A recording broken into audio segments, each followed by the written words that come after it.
We are diving headfirst into the ultimate F1 pressure cooker, the Qatar Grand Prix at the LOSAIL International Circuit. Welcome to the deep dive. This is it, the penultimate race of the 2025 season, and this is where the fight for the World Drivers' Championship, it doesn't just get intense, it really hits the point of no return. Absolutely. Our mission today is, it's critical.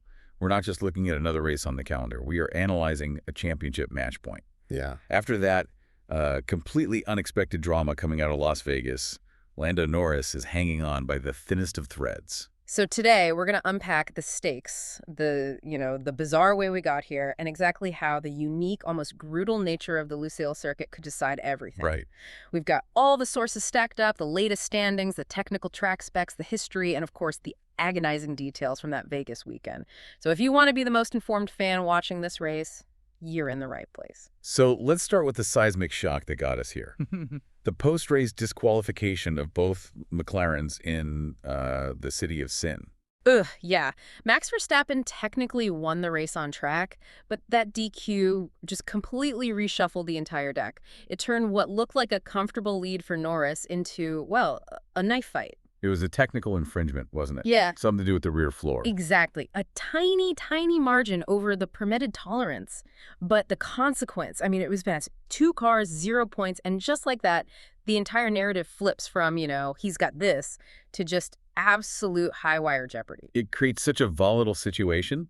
Lando Norris, he still leads, which is huge psychologically, but that buffer he had, it's gone. It's completely evaporated.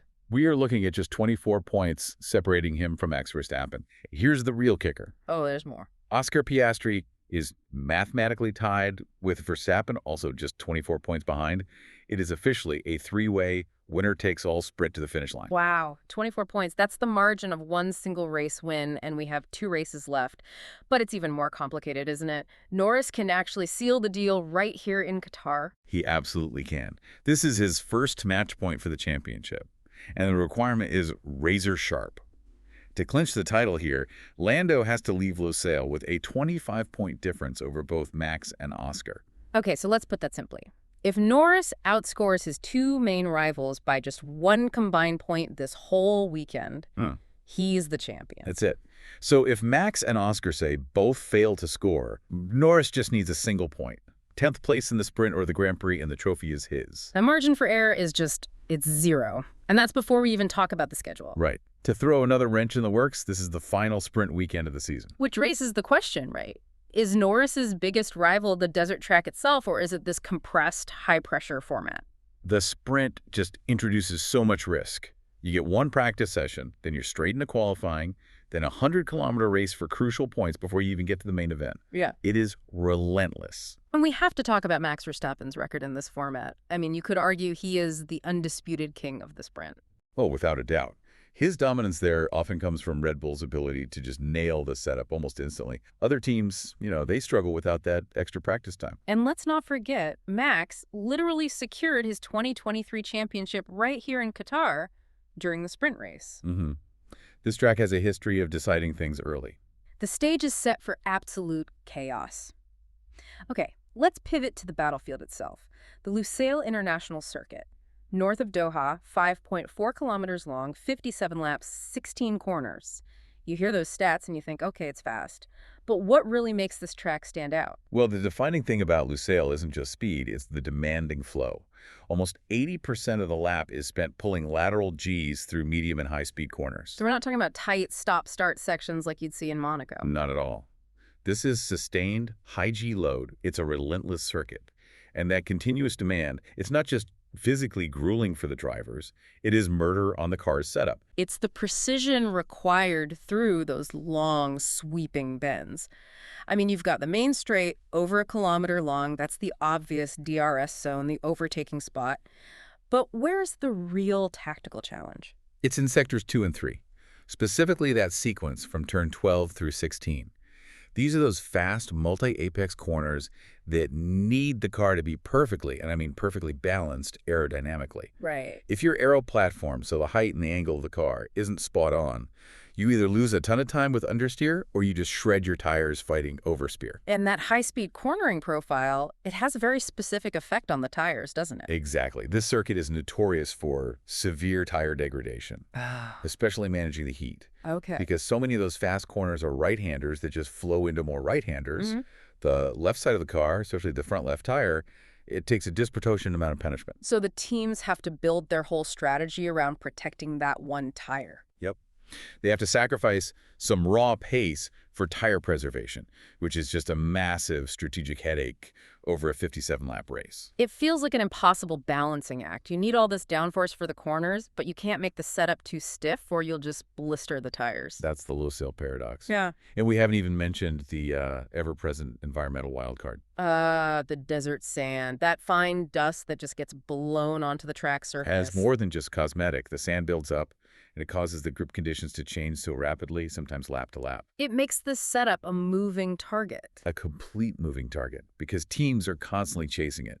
A driver runs a bit wide, they drag sand back onto the clean racing line, and boom, instant unpredictability for everyone behind them. Which is why strategy and thermal management, probably more than just outright pace, are going to be the deciding factors here. You're forcing the teams into making these huge engineering compromises just to survive the environment and the immense structural load of those corners. Before we move on, let's quickly touch on the global schedule. We know catching a night race in Qatar means a lot of different start times for everyone watching around the world. Yeah, it can get confusing. The main race on Sunday, November 30th, kicks off at 5 p.m. Central European Time, so 17.00 CET.